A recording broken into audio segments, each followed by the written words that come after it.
Hi guys! Ayan. Tatanim na natin yung ano guys, yung napugot natin na mga mendosi. Ayan oh. Tatanim na natin to. May isa na ako nalagay. Ganito lang ako magtanim guys oh. Ano lang gamit ko guys? Rice hull, tapos may loam soil.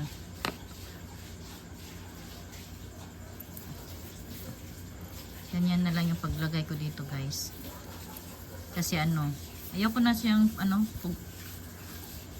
yung pugutan. Diretso ko na siyang tanim.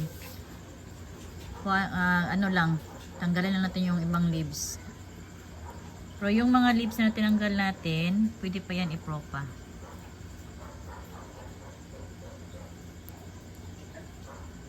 Iba na kasi yung ang direksyon ng ng natin. Halaman natin guys. Ano kaya kung pugutan ko no?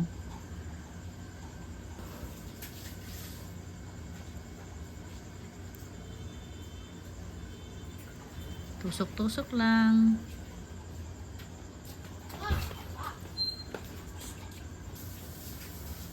Ayan guys, lagay-lagay lang tayo. Madali lang 'tong itusok kasi yung gamit ko rice hull, pamis, tsaka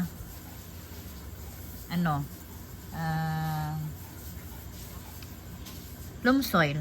Ayan, tusok-tusok lang natin guys. Para maging lush siya tingnan. Sana mabuhay silang lahat no, walang malusaw.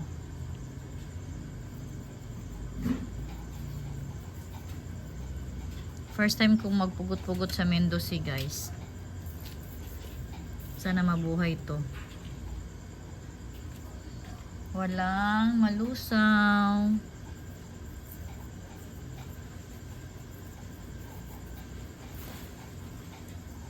Sana magkasya lahat no. Dami kasi akong napugot.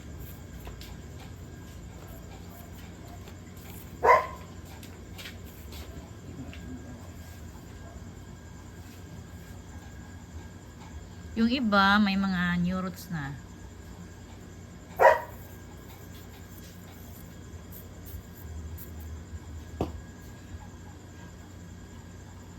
You know, may new roots na siya guys.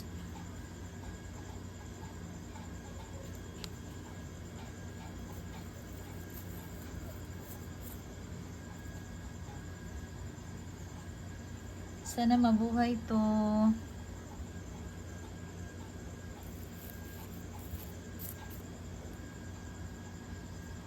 Oh, ang dami na guys.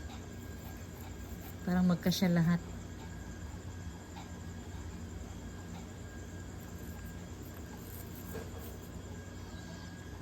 Gabi na ngayon guys. Gabi talaga ako may time na mapunta dito sa aking garden, makapagtanim-tanim. Tingin-tingin kung anong nangyari sa mga plants natin. Kasi pag umaga may lakad ako. Tapos pagdating ko dito guys, pag tanghali naman, pag makauwi ako ng tanghali, grabe yung init dito guys. Grabe yung init. Tawag ito? Sakit ng ulo, yung init. Kaya gabi na lang ako pumupunta ito sa garden guys.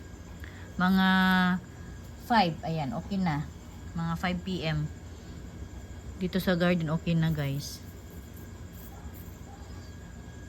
Kaya na yung hindi na masyadong mainit. Pag 5 PM. Pero pag talaga guys, mga 12, grabe yung init guys, ang sakit.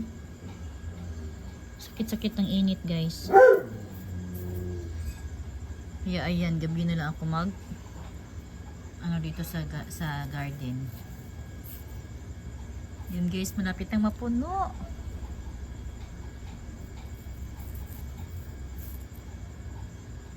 Wow, ganda tingnan pag punong-puno.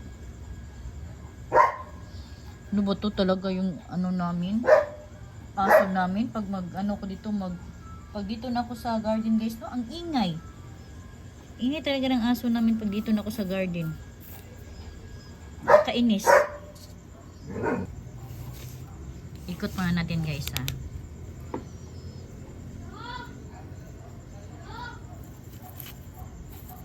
Ay.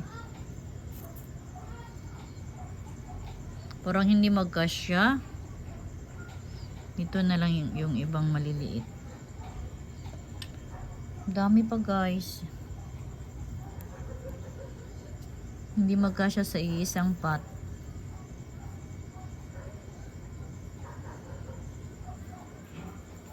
Ingay-ingay ng aso na to.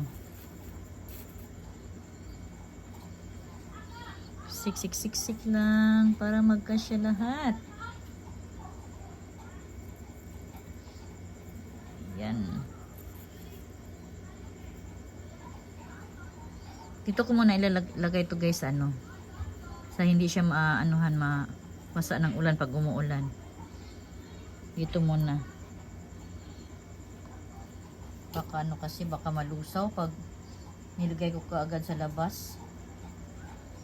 Dito muna sa loob, pero pag dating ng 1 week siguro pwede na ito ilabas para mainitan masyado. Pero dito banda mainit naman guys. Naabot to na, naabot to ng init. Siksik lang natin guys.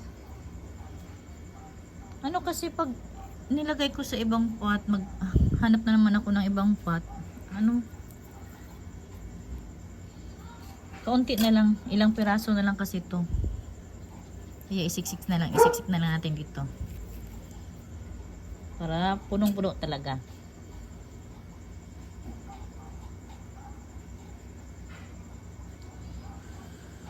Hanap tayo ng may bekan.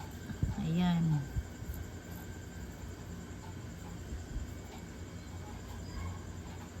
Last to guys, last na to. Saan natin ilalagay ito ha? Dito na lang. Sorry. Ayan, tapos na din tayo guys. Ayan sila oh. Sa iisang pot. Tapos na natin itanim yung ating nakat na mga mendose. Ayan. Update ko kayo guys ha pag abot ng 1 week. Tingnan natin kung may nalusaw ba. Sana wala no. Para punong-puno yung pot niya. Ayan guys. And that's all for today. Thank you for watching. Don't forget to like, share, and subscribe to my channel. Del's Vlog. Bye. God bless. Next time na naman.